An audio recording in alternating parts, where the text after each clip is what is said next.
Olá, queridos! Eu quero fazer um desafio aqui aos nossos meninos e meninas, de embaixadores, de mensageiras, ou que não façam parte de nenhum desses grupos, mas que estão na nossa igreja, fazem parte das nossas famílias, estão no nosso grupo da família IBAN. Eu quero que vocês me façam uma redação, tá? Os de 9 até 11 anos farão uma redação com 15 linhas, manuscrito, bonitinho, o pastor quer ver a letra de vocês, o português de vocês. E os de 12 até 16 anos farão uma redação com 25 linhas. E eu vou escolher entre essas redações as duas melhores de cada categoria, de cada faixa dessa. E você vai ganhar um ovão de Páscoa desse tamanho aqui assim, ó. Lindo mesmo, tá bom? O pastor depois vai atrás dos patrocinadores aí, viu?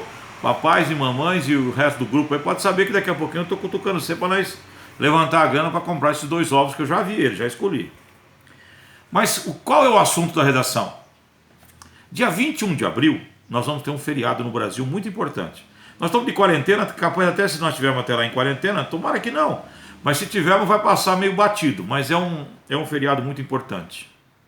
Fala de um homem chamado Joaquim José da Silva Xavier. Ele tem um apelido, né? Ele é muito conhecido pelo apelido, inclusive até o feriado leva o nome dele. Mas de qualquer maneira eu quero que você descubra, eu quero que você façam pesquisas e escrevam para mim, né? Eu vou te dar assim uma palhinha, por que aconteceu? Eles fizeram parte ali, chamada uma revolução, uma inconfidência mineira. Mineira por quê? Porque aconteceu lá em Minas Gerais, principalmente entre as pessoas que viviam ali, que trabalhavam em regiões onde o garimpo do ouro, do diamante, é que sustentava aquela região. Para vocês terem uma ideia, Vila Rica era a cidade mais importante das Américas, inclusive da América do Norte. Não tinha aquelas cidades grandes do Canadá, dos Estados Unidos, nem do México. Ali era uma cidade enorme, com mais de 120 mil pessoas, isso no século XVIII, né? Século XVIII vai de 1700 até 1800, certo?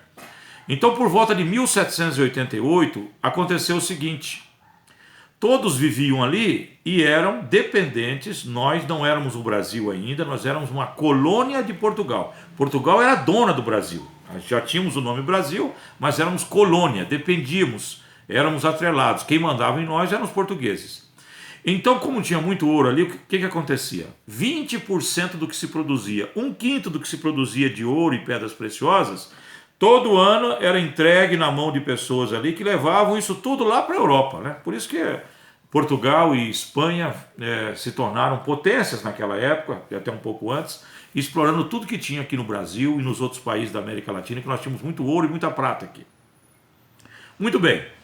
Acontece que passado ali já quase 100 anos dessa exploração, que começou lá no século XVII ainda, o que aconteceu?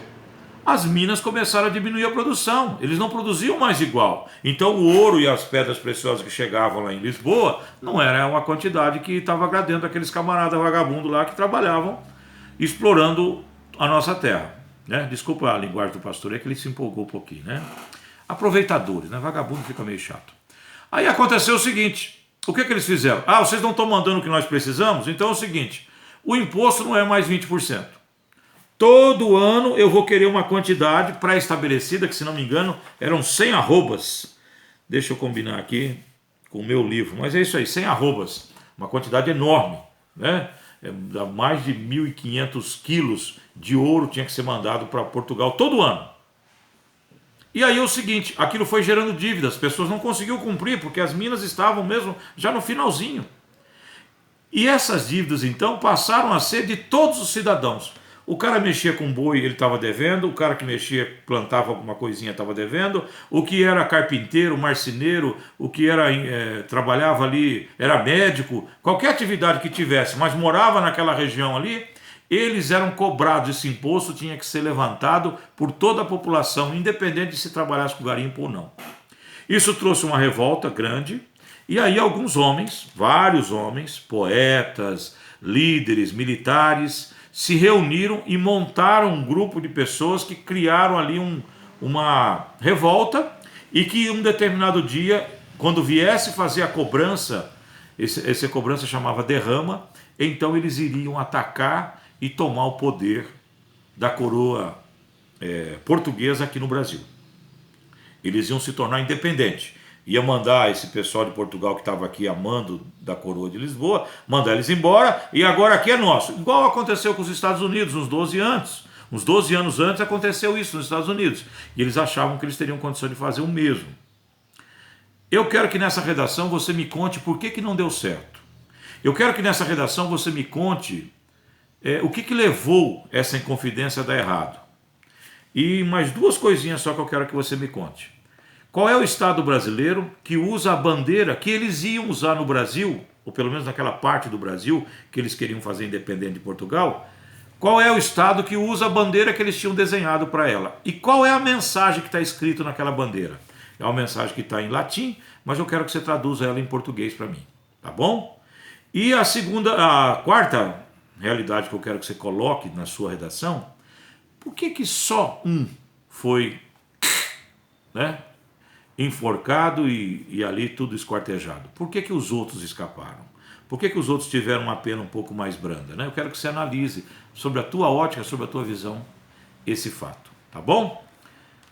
Feito isso, eu dou para vocês até sábado de manhã, até sábado por volta das 10 horas, eu quero receber as redações.